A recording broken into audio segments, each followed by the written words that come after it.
ustedes siguieron manteniendo relaciones políticas con la base, las comunidades eclesiales católicas. Habían sacerdotes que eran parte de los corecatos. La formación política de Francis Camaño. Él es un militar progresista, honesto.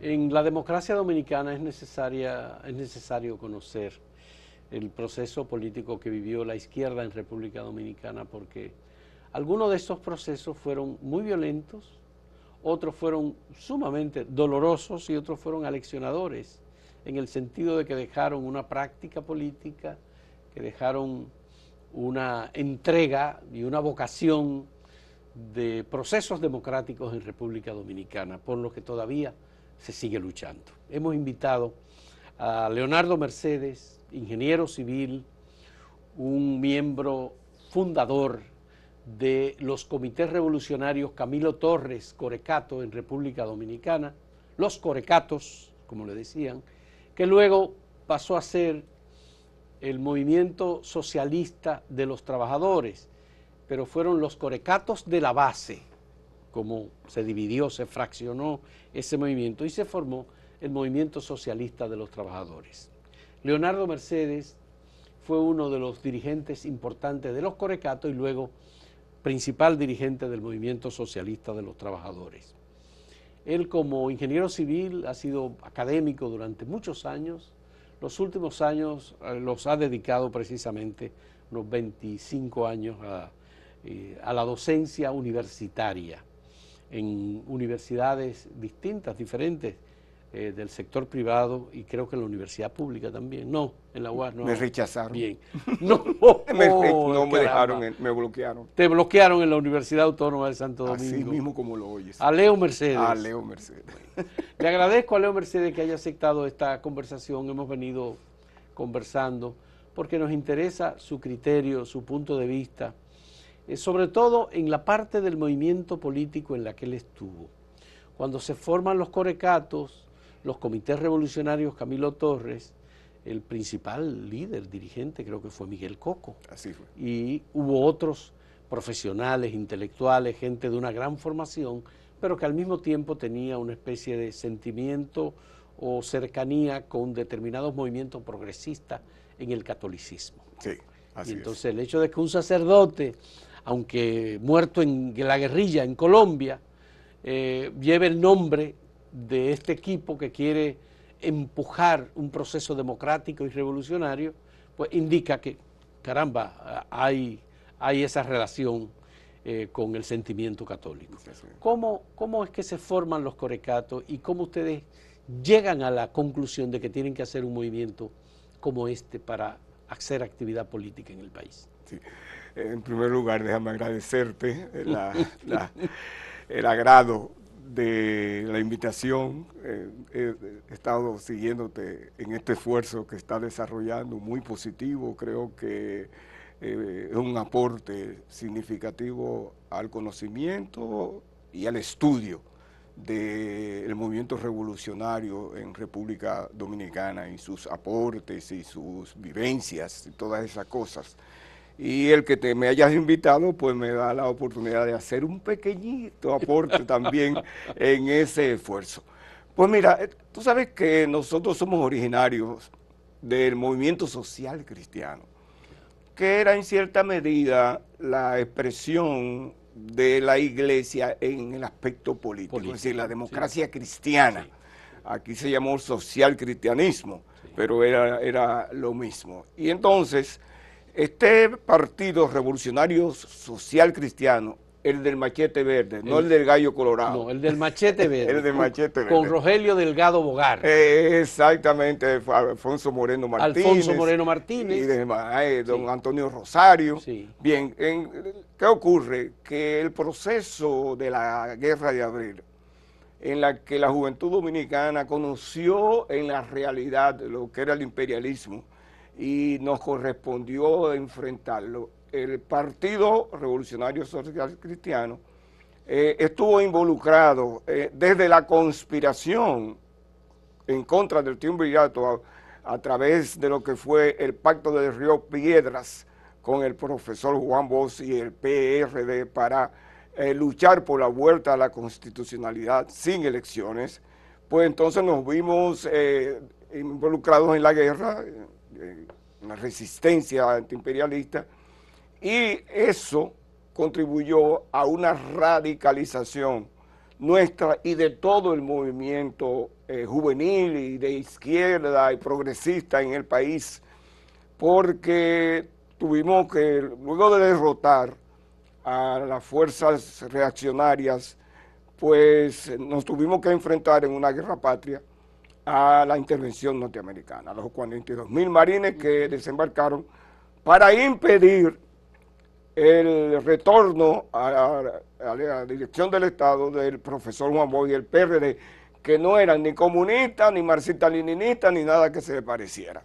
Es decir, que fue un golpe a la democracia que se le dio desde el incentivo y el apadrinamiento del golpe de Estado a Juan Bosch en 1963, hasta la intervención para impedir el triunfo de esas fuerzas democráticas que ganaron las elecciones en 1962, que apoyaron el proceso democrático, encabezado por el PRD, pero que frente a un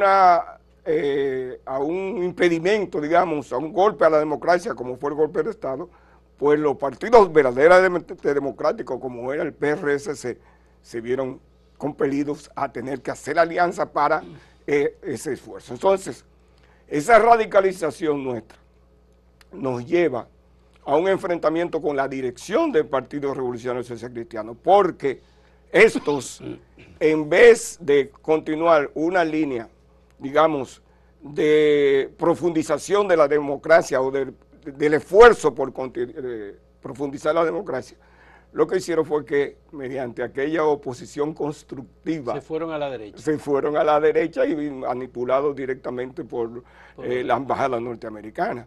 Eso dio lugar a que nosotros iniciáramos un proceso de enfrentamiento, pero nos insertamos en un proceso continental, y era que a nivel continental los social cristianos, había la juventud principalmente, se estaba radicalizando, y así es como surge, por ejemplo, el MAPU chileno, Movimiento de Acción Popular Unitaria, sí, con Rodomiro Tomic, aquel famoso dirigente, sí, a la cabeza, y en Colombia entonces se da el caso de una radicalización también de los cristianos a partir del ejemplo de Camilo, que primero era un líder popular, se convirtió en el líder popular con un planteamiento político de Frente Unido del pueblo de Colombia, pero la derecha colombiana, muy recalcitrante, por cierto, lo cercó. Sí. Y como estaba de moda, como dicho, tenía su significación para ese entonces la lucha guerrillera, Camilo optó por la guerrilla, incorporándose al Ejército de Liberación Nacional. Pero Camilo entonces se convierte en un estandarte del movimiento cristiano que tenía una vinculación con el movimiento social, porque los cristianos siempre tuvieron esa dedicación de vincularse con los sectores de pobladores, como le llamábamos, y con los campesinos, con los obreros. Por eso el movimiento social cristiano en este país tenía expresión a nivel obrero, que era la Confederación Autónoma Sindical Cristiana, tenía a nivel de campesinos la FEDELAC, Federación de Ligas Agrarias Cristianas, tenía en la universidad al Bloque Revolucionario Universitario Cristiano, y en la secundaria la Juventud Revolucionaria Cristiana. Por otro lado estaban también la Juventud Obrera Católica, la Juventud,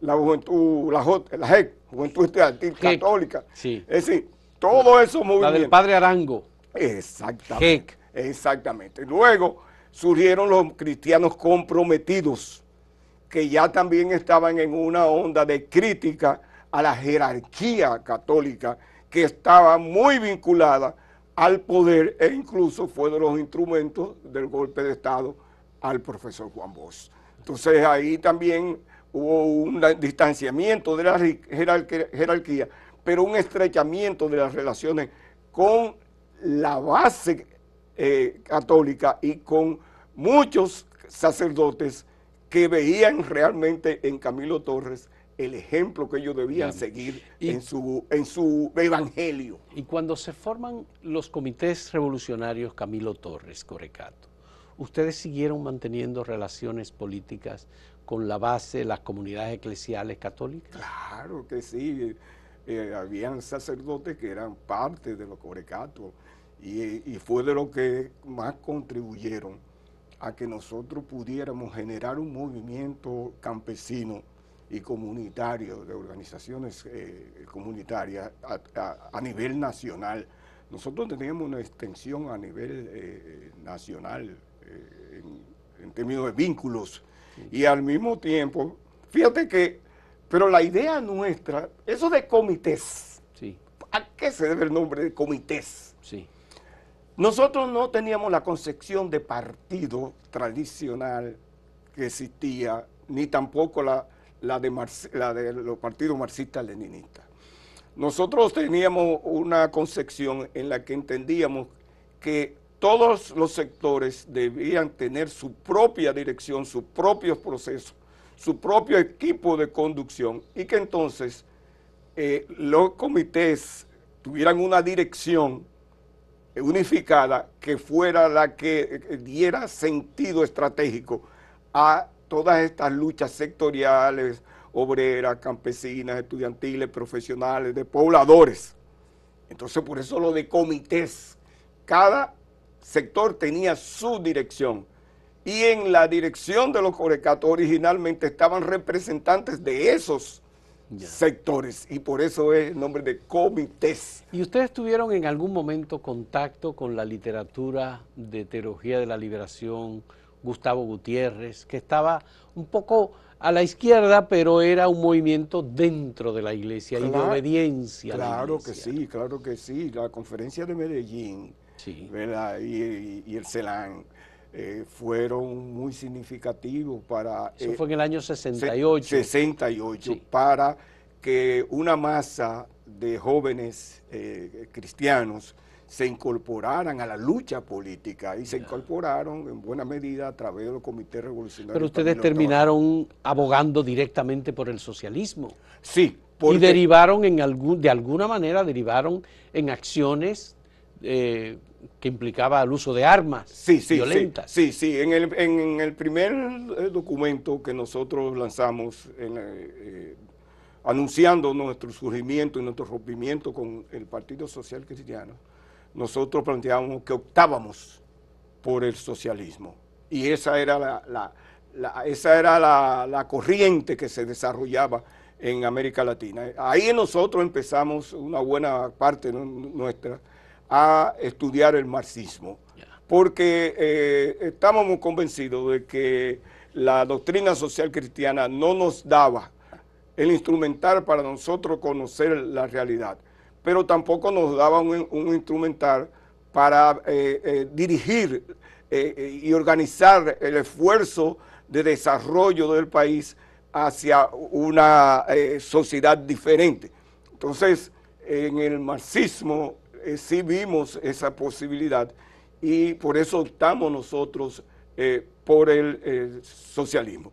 Y claro está, frente a la situación que se tenía de una represión extraordinaria, muy férrea contra los movimientos sociales y contra la izquierda revolucionaria, pues, y en América Latina se daba una situación semejante. La guerrilla en Colombia no surge por amor a las armas, sino por una situación de imposibilidad del ejercicio político legal.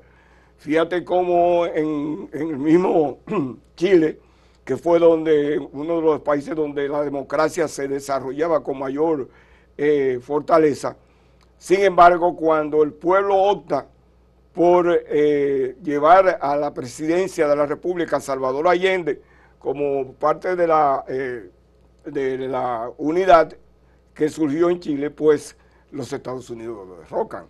Es decir, que las vías de acción política se cerraban en muchos lugares y aquí, en buena medida, con un plan de contrainsurgencia después de la guerra y un gobierno de Balaguer ejerciendo de instrumento de la aplicación de ese plan, realmente los espacios políticos estaban un tanto cerrados. Es cierto, eso nos llevó a nosotros, también influenciado por los procesos que se daban. Pero ustedes surgieron en un periodo de gobierno, el de Balaguer, del 66 al 70. Nosotros surgimos en el 70 específicamente, rompimos en el 68-69 sí, con el social cristiano y surgimos en el 70. Pero que es un periodo de gobierno muy violento, saliendo de la guerra, Estados Unidos financiando, digamos, al gobierno de Joaquín Balaguer, sí, con un plan de contrainsurgencia. Y de represión decidida para salir de los izquierdistas, quienes no estuvieran de acuerdo con el orden institucional establecido. Y al mismo tiempo, para impedir que en este país se estableciera otra Cuba, que era la línea fundamental de su política hacia él. Por eso, el descabezamiento, o sea, el plan de descabezamiento de todo el movimiento revolucionario, progresista en este país, a través de los asesinatos, las muertes, claro. En buena medida, tanto la izquierda tradicional como nosotros, que surgíamos como un nuevo grupo de izquierda, no entendimos a cabalidad el proceso que se estaba desarrollando. Y por eso se planteaba darle continuación a la guerra por otros medios. Ahí vinieron los diferentes planteamientos tácticos. Y en ese proceso, nosotros logramos, iniciamos unas relaciones muy estrechas con el Partido Comunista Dominicano inicialmente, que fue el grupo que nos sirvió de canal para nosotros establecer unas relaciones con el Partido Comunista Cubano y también con el coronel Francisco Alberto Camaño Leñón. ¿Y ustedes recibieron entrenamiento militar al parte de los corecatos? Sí, sí, nosotros recibimos. ¿En Cuba o fuera de Cuba? En varios lugares nosotros recibimos entrenamiento militar. Tú sabrás que nosotros nos incorporamos al proyecto Camaño. Por eso, ahí voy. ¿Cómo ustedes se incorporan al proyecto Camaño? Porque he hablado con Celedonio Jiménez, que me dijo, era de los corecatos, sí. Él me dijo que todo estaba muy compartimentado y que el grupo de Camaño, es decir, el aparato militar de Camaño, sí, mantenía el secreto, muy secreto, todo lo que haría su proyecto, y que al final nunca los corecatos se dieron cuenta cuando Camaño llegó. Exacto. Que el día en que Camaño llegó, Miguel Coco fue a la universidad y le dijo, Camaño llegó anoche. Sí, eso lo oí. Y lo vamos a denunciar. Eso lo oí, eso lo oí. Lo vamos a denunciar fue eso. Bueno, no sé, si Celedonio lo dice, Celedonio es una persona seria, muy recto, sí, ¿verdad? Hay que creerle. Pero la realidad, las relaciones nuestras comienzan con un primer contacto que hace en octubre y diciembre de 1969 Miguel Coco y Carlos Pimentel, padre, Carlos Pimentel, sí, padre. Carlos Pimentel, padre, el sí, sociólogo. Exacto, sí, que van a Cuba, una invitación del Partido Comunista Cubano, y establecen las relaciones. Luego de una conversación larga y todas se establecen las relaciones, y entonces a partir de ahí nosotros entramos en una estrecha relación con Amaury Germán Aristi y los comandos de la resistencia, que eran el frente urbano del proyecto Camaño.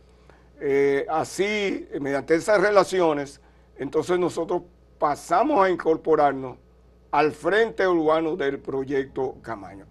No fue una discusión democrática que se hizo en toda la organización, fue más bien casi una imposición digamos, de parte de la dirección hacia el conjunto. Y de buenas a primeras nos vimos envueltos asumiendo el foquismo como línea política. Es decir, involucrado en un proyecto que lo que se planteaba era el emprendimiento de una lucha guerrillera como medio más eficaz, se concebía entonces, para el derrocamiento del gobierno, de la dictadura de Joaquín Balaguer. Eso, después en 1971, yo viajo a La Habana, enviado por la dirección de los Corecatos y de la Resistencia, que trabajaban mancomunadamente.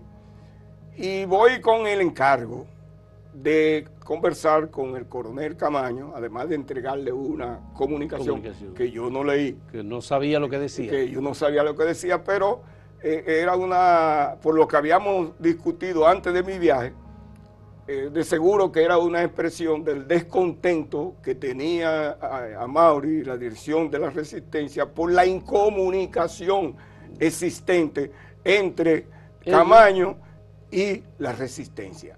Entonces, el planteamiento que yo llevo al coronel Camaño es de que su liderazgo político se está esfumando. Desde la guerra hasta ahora, realmente hay una parte de la población que con la acción incluso de todo el gobierno y los cuerpos represivos y la Agencia de Intervención Norteamericana, pues se ha ido. Camaño no está presente en el diario accionar de los dominicanos. Nosotros le planteamos que usted de alguna manera aparezca frente al pueblo dominicano, ya sea que haga pública su presencia en Cuba. No. ¿O en Europa? No, que se fuera a un país de Europa amigo, que se fuera a un país amigo y desde allá hiciera una locución al pueblo dominicano diciéndole que estaba, porque ya se había empezado a decir que estaba muerto, que lo habían matado en tal sitio y todas esas cosas. Entonces, que usted, donde estaba, se estaba preparando para continuar la lucha por la liberación del pueblo dominicano y que le enviara un mensaje que reavivara la fe y el vínculo sentimental y político que había con usted. Como ¿Cuál fue la reacción de Camaño cuando le entregaste la carta? ¿Lo viste a Camaño? Sí, hablé con él un par de ocasiones, cerrado a banda. Como decimos que no. Como decimos que no. Que no. No, que no. Es decir, él no iba a salir de Cuba. Él no iba a salir de Cuba a hacer eso, ni iba a participar en la lucha política en República Dominicana. Su compromiso era liberar a través de la movimiento lucha guerrillero al pueblo dominicano de la dictadura balaguerista. Incluso nosotros en ese momento le planteamos como Corecato que queríamos una mayor participación en el grupo y nos dijo, sigan haciendo lo que ustedes están haciendo. Y nosotros éramos una especie de frente político del proyecto, porque recuerda que los comandos de la Resistencia era un grupo clandestino que su principal línea era la lucha armada. Y digamos, derrocar al gobierno de Balaguer. Ese era el plan. Ese era el plan, y establecer, claro, muy claramente. Establecer en República Dominicana un gobierno revolucionario que iniciara la construcción de una sociedad más justa. Socialista. Exacto. Sí. De un proceso social. Bien, vamos a hacer una primera pausa en este diálogo con Leo Mercedes, ingeniero civil, fundador de los Corecatos y fundador y dirigente del Movimiento Socialista de los Trabajadores. Volvemos un momento.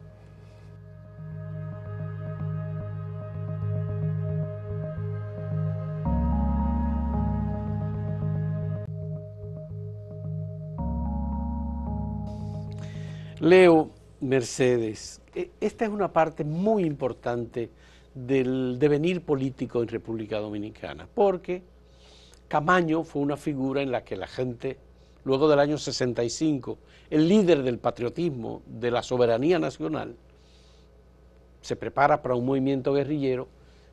Se supone que debía tener una base política aquí. Ustedes, en parte, y los comandos de la Resistencia eran parte de esa base. Ahora, ¿cómo se entera Estados Unidos, Balaguer, de que Camaño está en Cuba y viene en un movimiento guerrillero para Santo Domingo? Bueno, mira, tú sabes que muy seguro, y eso se puede dar como un hecho, que desde aquí hasta que se instaló en Londres, Camaño era un hombre perseguido por vigilado, la inteligencia norteamericana. Y esa inteligencia norteamericana no solamente estaba en los países llamados democráticos de Europa, sino que también tenía sus tentáculos en los propios países socialistas. La persona que dirige y coordina todo el proceso de traslado de Camaño hacia Cuba era un agente de la CIA, establecido en la embajada cubana en París. Y entonces, pues inmediatamente se hace el proceso. Esto es conocido por los norteamericanos y de seguro que informan al gobierno del a la dictadura del doctor Joaquín Balaguer. Ahora, ¿qué hace a Camaño ir a Cuba? Eso es un proceso que todavía no está muy claro, porque yo he reflexionado en relación con el asunto y yo estoy convencido que Camaño no salió de este país decidido para irse para Cuba. O sea que él está en Londres, llega a Londres, pero para mí él no tenía desde aquí la decisión de irse a Cuba. Pero además él era un agregado militar. Es un agregado militar. Del gobierno dominicano. Del gobierno dominicano. Esa fue de la salida que se le dio. Sí, fue la salida que se le dio. Ahora, alguien de mucha influencia en el coronel Camaño lo llevó al convencimiento de que debía irse para Cuba. ¿Quién?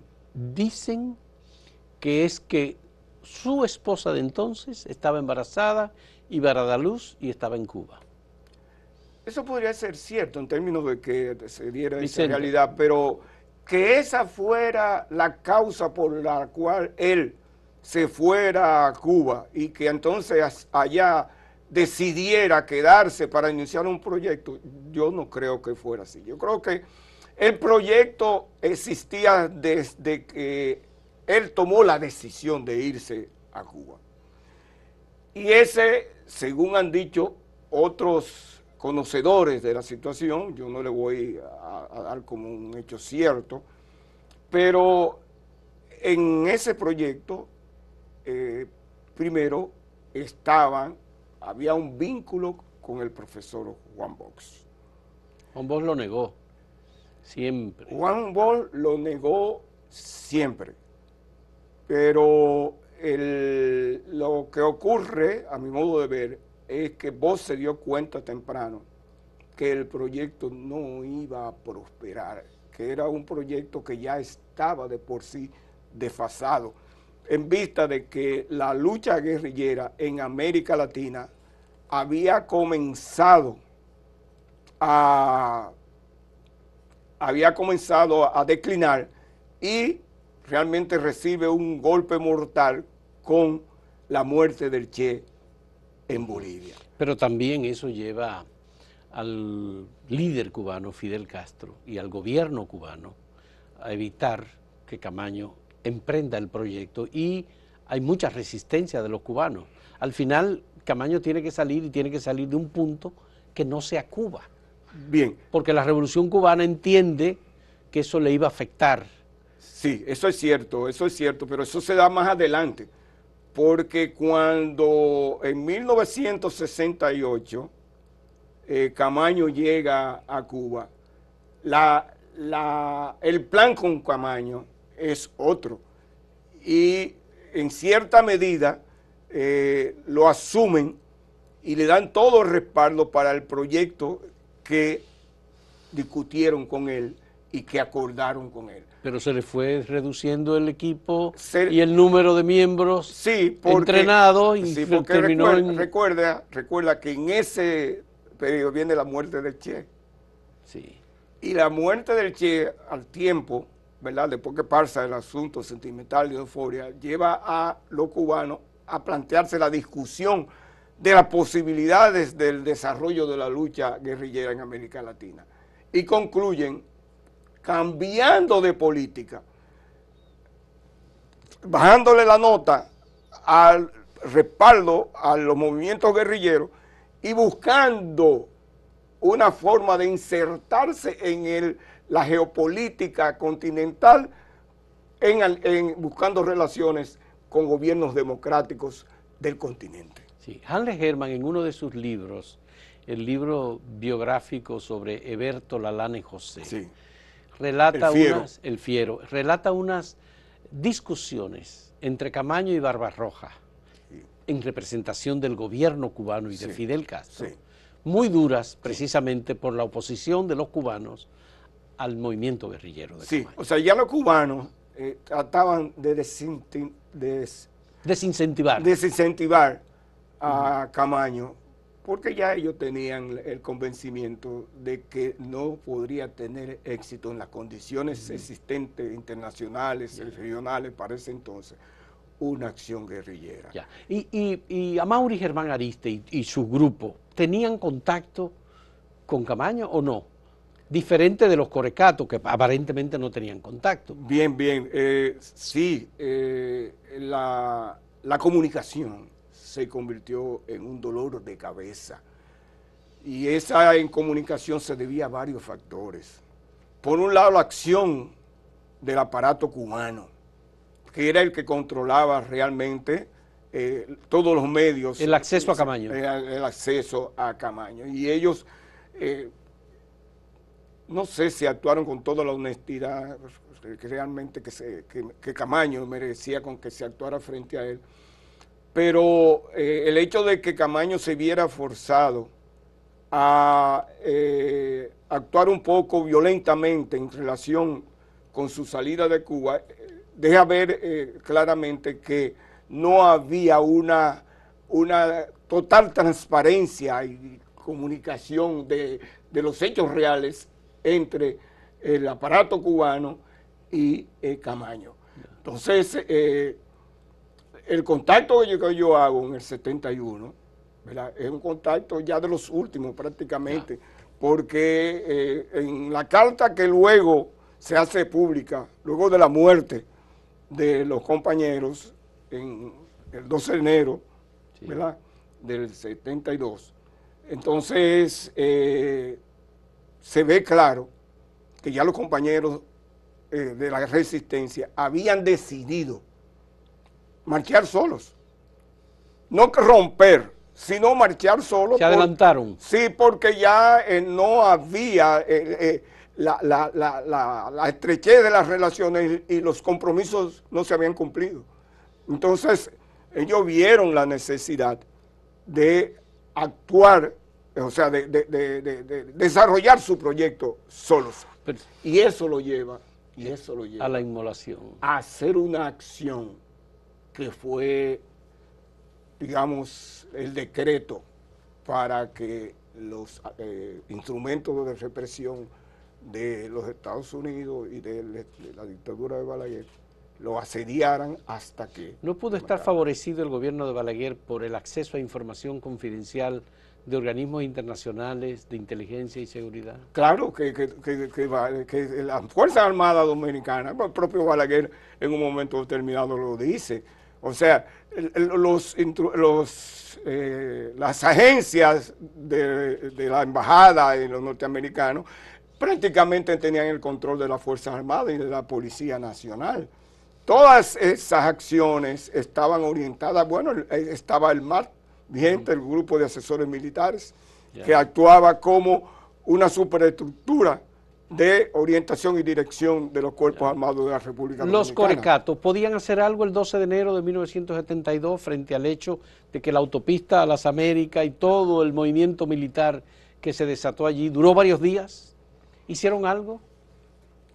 Según los compañeros que estaban en el brazo armado, porque entonces existía lo que era la parte de política, que era la que yo dirigía, y estaba la parte del brazo armado, que se conformó con la resistencia y compañeros de los corecatos que eran los más compartimentados. Sí. Entonces, ese día que cercan a los compañeros, realmente fue una sorpresa, aunque siempre debió tenerse presente que esa posibilidad debía existir, sí, porque era completamente al asedio que lo tenían a los compañeros. Entonces, en ese momento fue de mucha confusión, pero algunos compañeros de la resistencia trataron de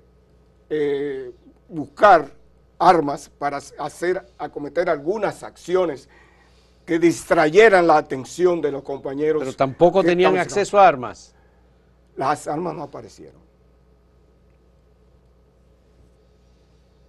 De esas cosas que ocurren, que se las fueron a buscar en un sitio donde se suponía que estaban y no estaban ahí. Ya.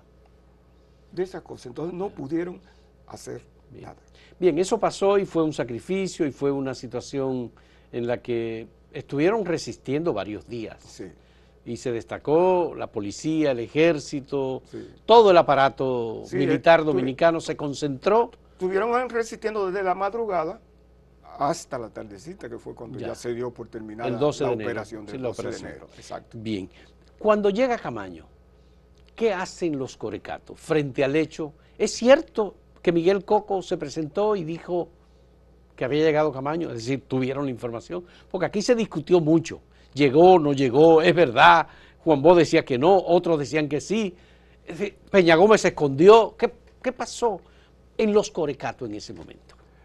Nosotros recibimos la información de parte de Sagrada Bujosa, que era la esposa de Amaury. Sí. ¿Cómo recibe Sagrada la información? Porque Díaz Jaques, Esteban. El guerrillero, ¿cómo se llamaba? El guerrillero que apareció. Ah, ya, perfecto, sí. Sí, que apareció. El guerrillero ambulante. Errante, como alguien le llamó. Errante. Bien, es él que según su explicación inicial, se extravió en el desembarco, pues vino a dar información a la capital, llegó donde su esposa, y entonces su esposa lo comunica a Sagrada, Sagrada se lo comunica a Miguel, Miguel lo comunica a los demás miembros de la dirección y así nos enteramos. Pero fue una sorpresa. ¿Por qué? Porque en el año anterior, para diciembre, nosotros en los corecatos habíamos discutido una información que había traído una persona que llegó desde Cuba a República Dominicana y que nos informaba que Camaño venía el año que viene. Te estoy hablando de 1972, diciembre, y que Camaño venía al siguiente año. ¿Cuándo? Bueno, efectivamente eso no se podía decir porque, asunto de seguridad no se podía señalar.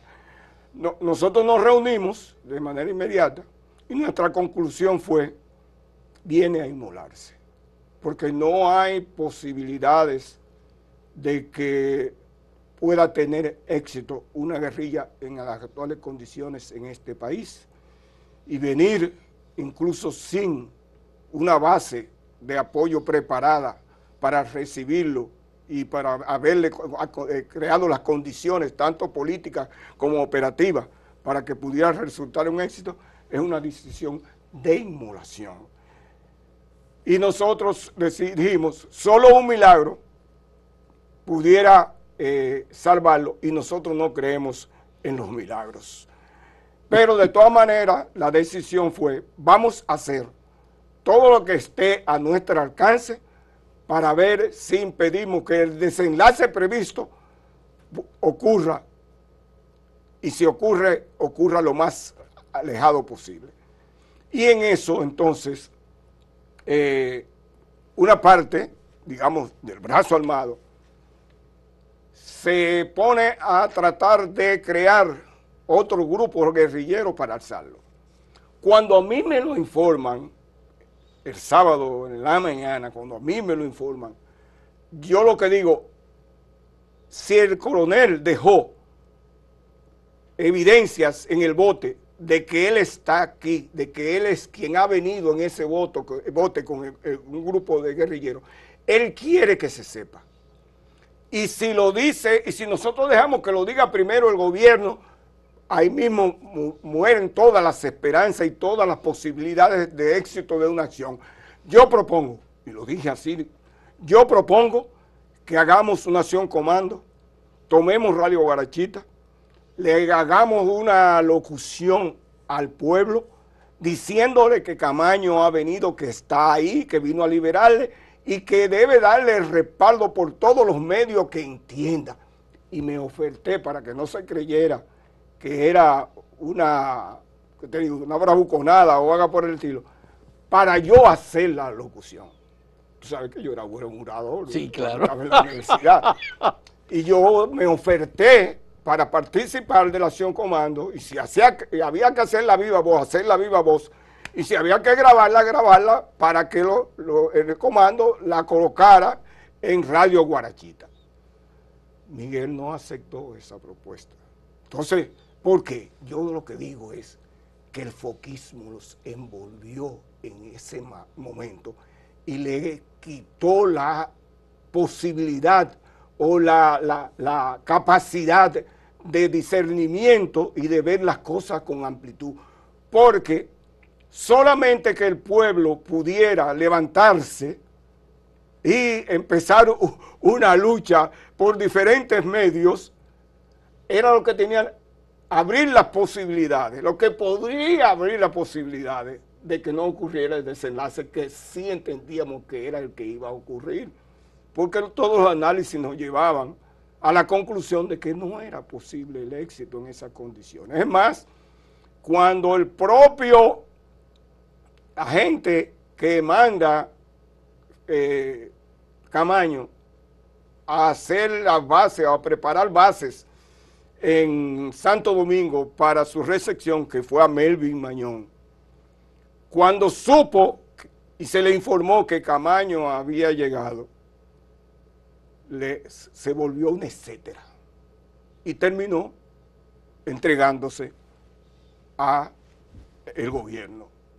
O sea, no denunció a nadie, como aparentemente ocurrió, pero se entregó a las Fuerzas Armadas a través de su padrino, que no recuerdo el nombre ahora, para protegerse. Entonces, realmente lo que se pudo haber hecho no tuvieron ni tiempo. Duró 15 días, 16, 13 días o 14 días duró Camaño en la montaña, y ese tiempo no le dio a los compañeros para preparar. Del 2 de febrero al 17 de febrero. Ah, 16 de febrero, ¿verdad? O sea, 14 días. Entonces eso, los compañeros tenían que pensar que en ese tiempo preparar otro foque guerrillero no era tampoco posible. Se quedaron haciendo, o nos quedamos haciendo los uniformes para los combatientes. Y los combatientes, ¿quiénes eran? Una serie de compañeros que no tenían capacidad física para subir ni siquiera a ¿dónde? A una montañita. A la montaña. Cualquiera. Entonces, y yo digo, pero la responsabilidad de eso es de la concesión foquista. O sea, en vez de entender que la acción de masa era lo que podía crear una situación de dificultades al gobierno, entienden que es otro foco guerrillero. Y ahí murieron las posibilidades de que se hiciera algo. Bien, vamos a hacer una última pausa en este diálogo con Leonardo Mercedes, fundador de los Corecatos y del Movimiento Socialista de los Trabajadores y participante en esta experiencia marginalmente, hay que decirlo, de Caracoles, la guerrilla de Camaño, como la tituló Hanle Hermann. En un momento volvemos.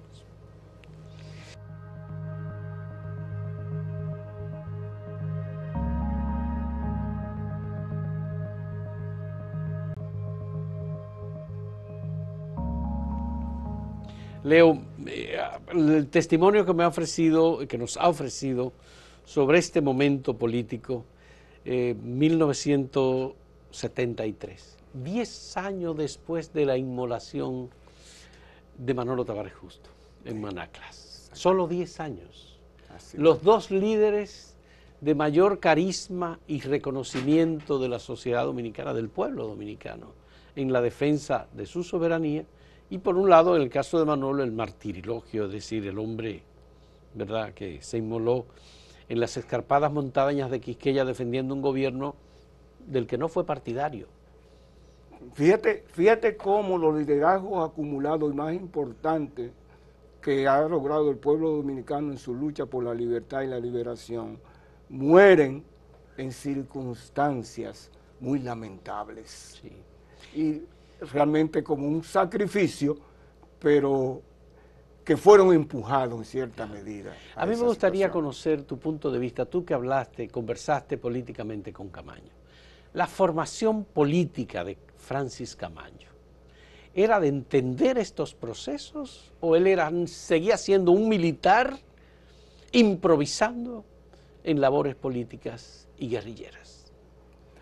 A mí me parece que él avanzó en su pensamiento político, porque recuérdate que cuando él enfrenta a los norteamericanos, asumiendo el papel del liderazgo nacional patriótico, él es un militar progresista, honesto, porque fue la honestidad lo que lo llevó a enfrentarse inicialmente a la corruptela que primaba en las Fuerzas Armadas, pero pensaba como un militar. El enfrentamiento frente a los norteamericanos eleva su conciencia patriótica y todo el proceso que se da durante la Guerra de Abril también eleva su conocimiento político y como lo desarrolla sus habilidades políticas, que eran muy nulas o muy pocas durante su formación militar. Entonces, él se va como un político militar a Europa y él llega a Cuba como un militar político también.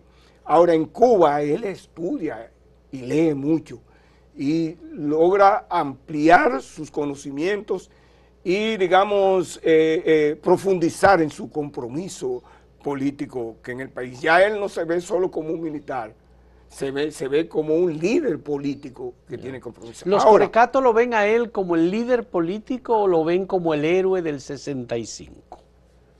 Como las dos cosas. Lo vemos como héroe del 65, como líder político de un proyecto para la liberación del país, con muchas posibilidades fundamentadas en ese liderazgo político que él tenía.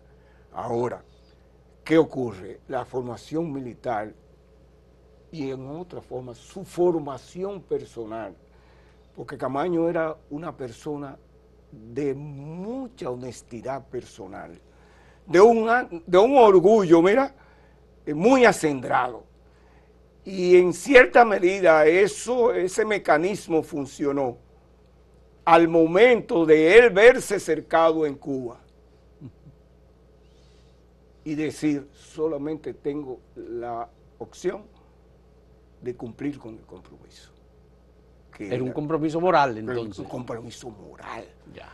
Porque por todos los lados que se analizaran, incluso los cubanos se demostraban, no hay posibilidades. Y ya el grupo original que tenías se había reducido hasta el grado de que tu decisión solo te acompañan 8 más. 9 personas. 8 personas. O sea, sí, ya es una decisión fundamentada en un carácter moral, ¿verdad?, que lo lleva, voy a Santo Domingo a liberar al país, pero de seguro que consciente de los riesgos que corría. La izquierda de República Dominicana, aparte de los corecatos, ¿entendió ese proceso? ¿Se alejó? Yo sé de los contactos que hubo entre Narciso Izaconde y el Partido Comunista Dominicano con Francis Camaño, los diálogos que se produjeron en ese contacto, muy cercano, por cierto, a los corecatos y a ustedes. entendieron el proceso y tal vez tuvieron la oportunidad de darle apoyo y no lo hicieron?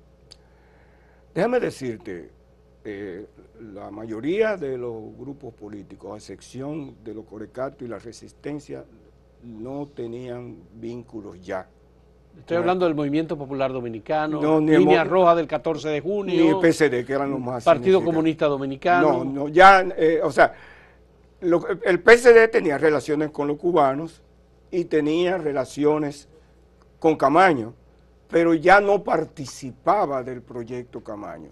Igualmente el MPD pues rompió y el PRD con Juan Bosch y Peña Gómez en ese momento, ¿no era de algún modo un aliado natural del héroe de abril del 65, enfrentado a Balaguer siempre? Cierto que sí, eran aliados naturales, pero el profesor Bosch había sido categórico en el rompimiento de cualquier tipo de compromiso que inicialmente existiera con Camaño.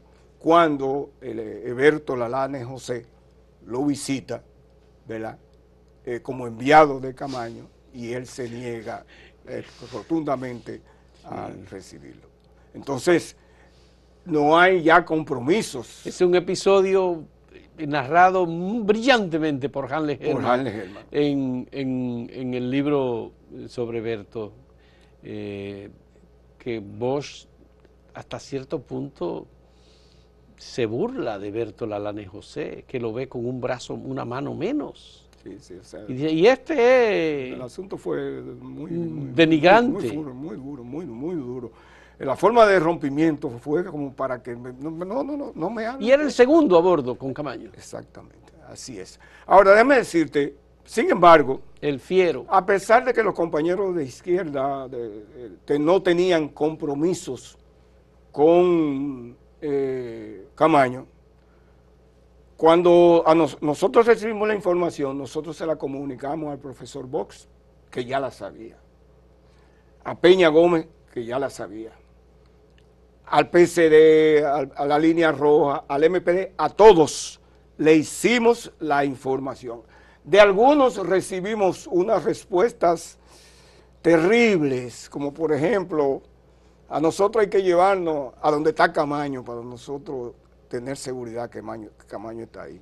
O, esa es una acción condenada al fracaso. Nosotros no tenemos por qué involucrarnos en esa acción. Mientras que otros que estaban mucho más alejados, como por ejemplo el grupo de Fidelio, el Bacho, sí, Luis Gómez. Viejo 14 de junio. Viejo 14 de junio. Apoyaron el esfuerzo que hacíamos nosotros para tratar de darle ayuda a Camaño. Yo recuerdo que mientras se hacía esos preparativos para conformar otro grupo guerrillero, a mí me tocó dirigir la parte política y entonces conformar unos cuantos comandos de acción, unos de mujeres y otros de militantes, con los cuales íbamos a actuar para crear en la ciudad una sensación de que también la guerrilla estaba operando en la ciudad. Pero nosotros para operar dependíamos de los instrumentos y los materiales que el brazo armado debía proporcionarnos. Pero hubo algún movimiento, creo que en San Francisco de Macorís, de apoyo. No hubo ningún movimiento. No lo hubo. No hubo movimiento. Ninguna acción. No, ninguna acción. Los compañeros de San Francisco de Macorís, los de Barahona, que tenían todos sus planes de acción, porque ya se les había comunicado y la orientación que les di fue que se prepararan para entrar en acción y que se le iban a suministrar los materiales y los instrumentos necesarios para ello. Y los compañeros de Santo Domingo, de la zona norte, de la zona colonial, de Barahona, de San Francisco de Macorís, de San Juan y de Baní, tenían sus planes de acción para actuar, pero los materiales no aparecieron. ¿En ninguno de los casos? En ninguno de los casos, igualito que como ocurrió en el 72 cuando los compañeros estaban cercanos. ¿Y eso fue una deficiencia o fue un plan? Bueno, Yo sé que es difícil la pregunta. a ese, Yo- a ese momento y durante cierto tiempo lo interpretamos como deficiencia de la operatividad y el asunto de, sigo insistiendo, el predominio del foquismo en las montañas como el elemento esencial. que cegó la Capacidad, la inteligencia. inteligencia, el entendimiento para entender que se necesitaba operar en todos los lugares. Es más, te voy a confesar algo.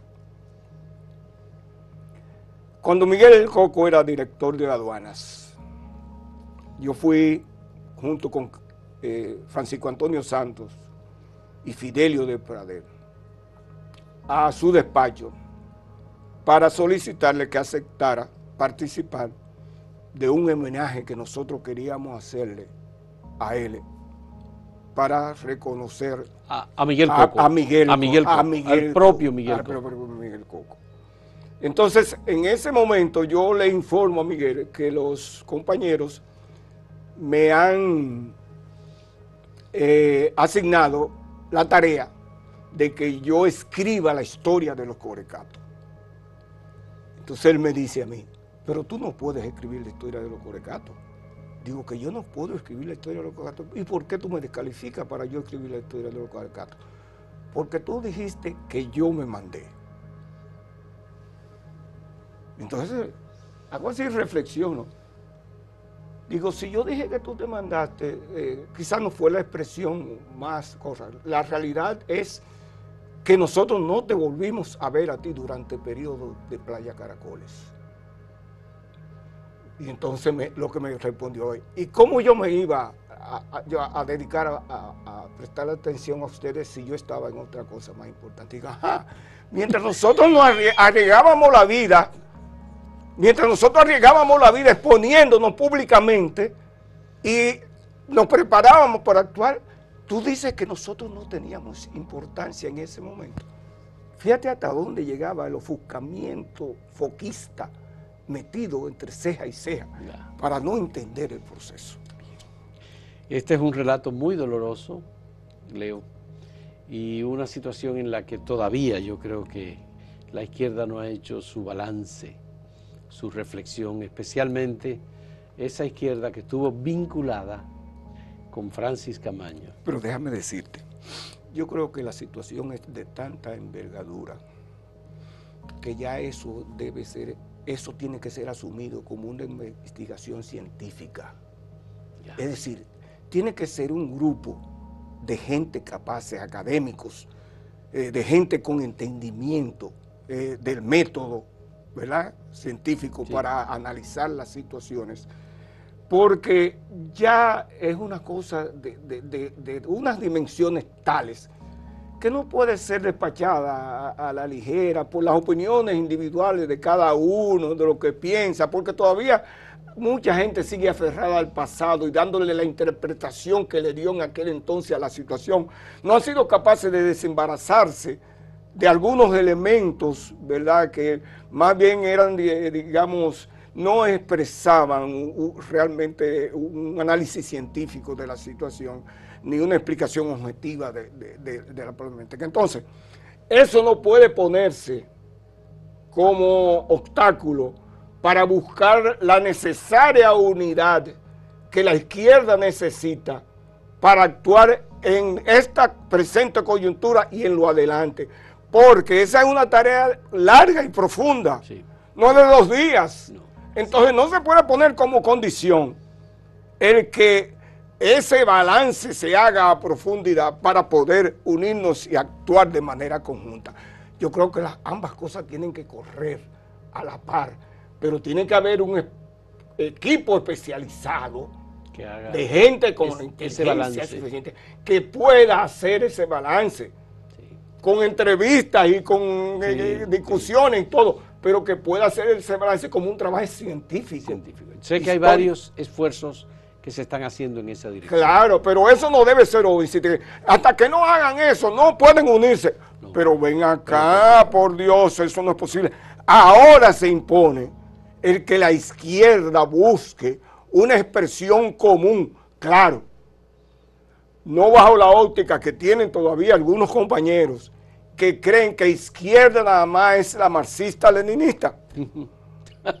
No, por Dios, todo el que defienda la igualdad, los derechos, las reivindicaciones populares, todos esos sectores que se expresan no solamente en lo político, se expresan en lo social, se expresan en lo cultural, se expresan a nivel comunitario, se expresan a nivel académico. Es decir, la izquierda es muy variada.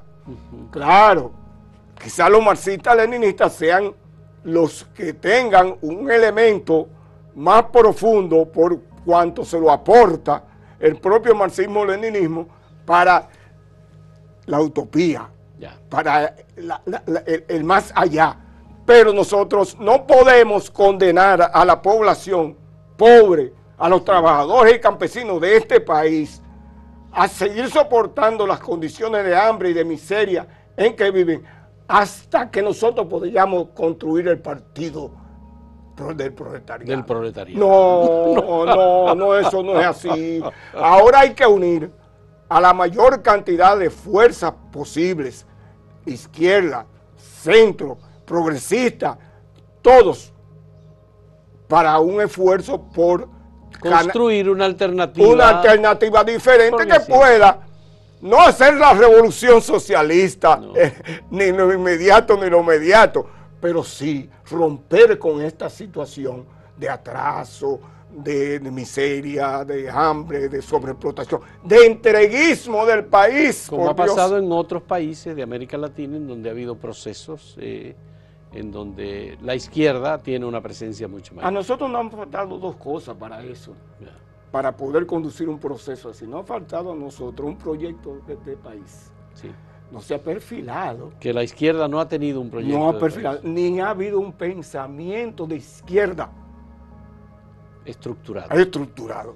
Y nos falta el liderazgo.